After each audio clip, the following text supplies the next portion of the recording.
Hello and welcome to the National Baseball League once again. And this is Board 102, and this will be today's recaps. Glad to have you. I'll have a new schedule out soon-ish. But let's get this underway. Same as always, left to right, top to bottom. So the Columbus Aviators and the Utah Raptors, I'm very happy about this one. The Columbus Aviators, they get a 2-1 win over the Utah Raptors. And they take a 1-0 series lead over Utah here. Commanding 2-1 win. They just enough to get... They're able to keep Utah at 1. They get the victory. Two runs on 8 hits and 1 error for the Columbus Aviators. 1 run on 6 hits, no errors for the Utah Raptors. And we move to the middle. It's the one to cover the Las Vegas Gamblers and the Oakland Ocean. So Vegas... The thing is with this game is they were just able to keep Oakland off the board, because Oakland, all those are home runs.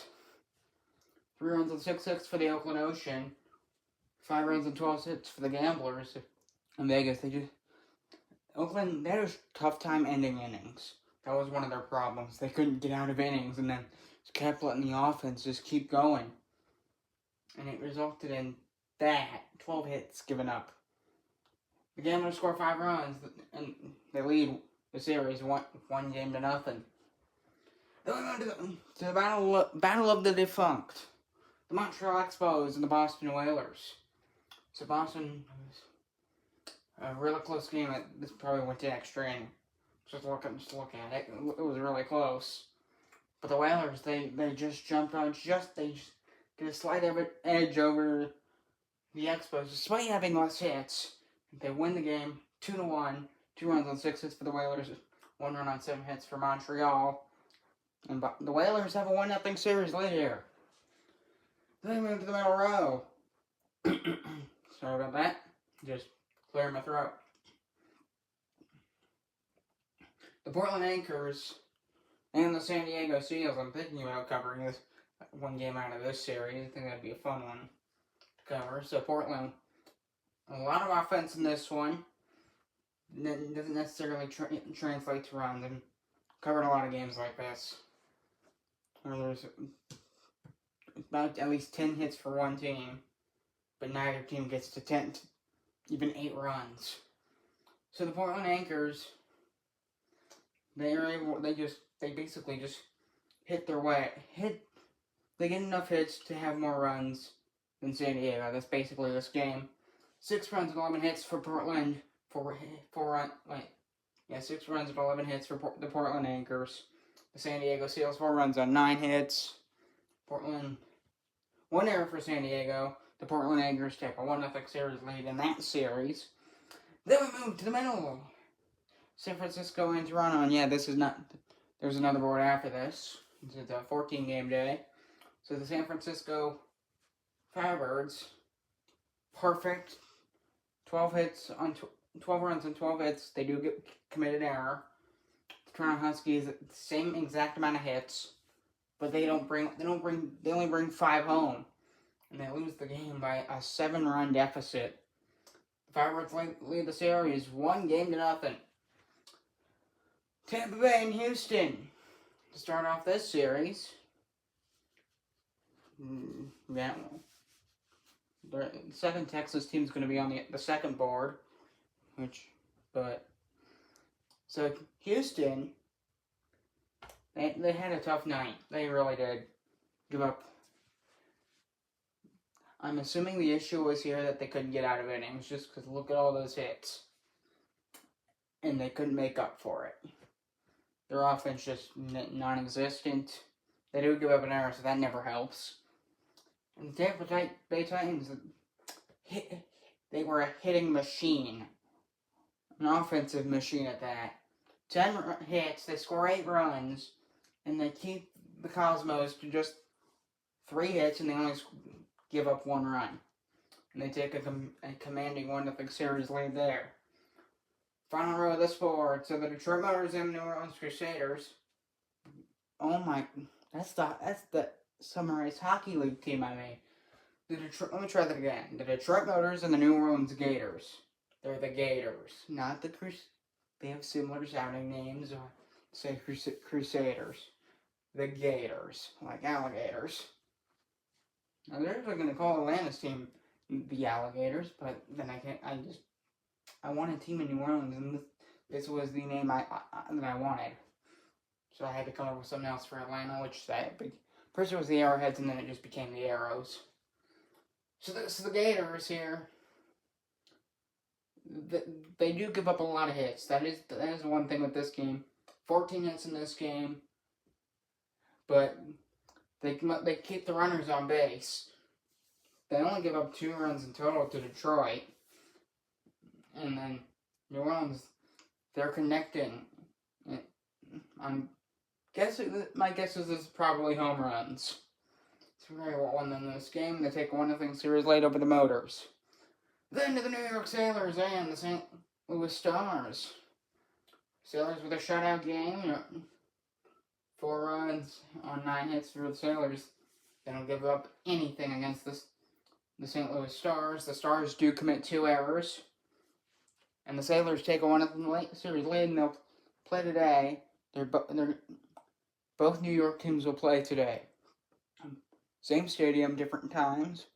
Although in the game it does say they play this time, but if in this world they can't do that.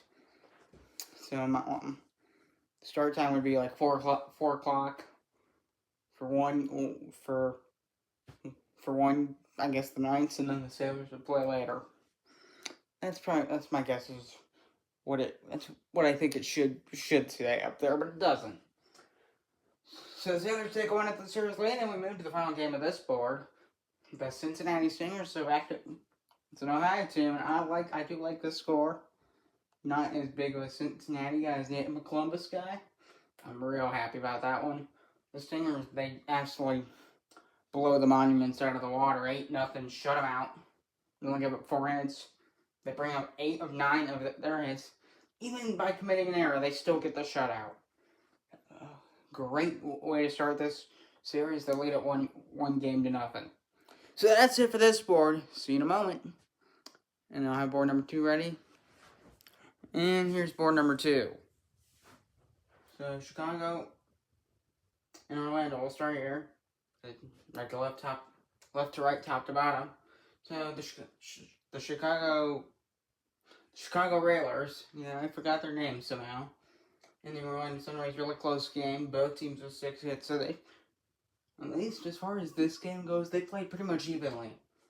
But Orlando, they just get the edge out. This could have been an extra innings game. The Sunrise take a 2-1 win. 6 hits for both teams. The Sunrise take a 1-0 series lead over the Chicago Railers. The Philadelphia Liberty and the Minnesota Northern Lights. So for the Northern Lights, it's a tough game. It's also could have been an extra innings game because Grand Slam, they just don't give me that information. I wish they did, if it was in extra innings or not. But Minnesota, my guess is again homers. I keep saying that because I don't know how else. Maybe just one really bad inning. That's what it could have been. Because Minnesota overall, they had more hits, but they couldn't bring them home. That's the problem here. So the Liberty, they take a 1-0 series lead. Then to the final 3 games. The Sasquatch and the Albuquerque Aliens. So mythical creatures versus mythical creatures. Or the battle of the mythical creatures. The Sasquatch. It's very similar to the Chicago-Orlando game. Both teams are pretty much even. Seattle, that they're able to bring 2 more runs home than Albuquerque. The Aliens, they only brought 1 run home. Seattle brought home 3. Could have been a home run or 2. Either way, the Sasquatch win 3-1 over the Albuquerque Aliens. They lead the series 1-0. Then, the Memphis Blues being hosted by the Texas Twisters. The Blues, this 2 series on the road in a row. And didn't put the little blank leads. So Texas Twisters, they take a 1-0 series lead. I know it's not on the board, as I just said. With a 9-8 win, this game looks like it was fantastic. The Twisters and the Blues. That must have been a fantastic game. I wish this is the one I covered, because that looks fantastic. Like a really close game. That's almost definitely a walk-off one right there. Then the Vancouver Grizzlies and the Atlanta Arrows. Again, this one looks close, but the runs would tell you otherwise. Just if you go by the hits, it looks both teams are getting about the same amount of people on base. The Grizzlies, they're able to get the runners home. Atlanta, they're not able to keep the Grizzlies. Possibly some home runs. But either way, the Grizzlies take a 1-0 series lead, and that'll do it. I'm Thomas Rose. The game's for June 4th. See ya.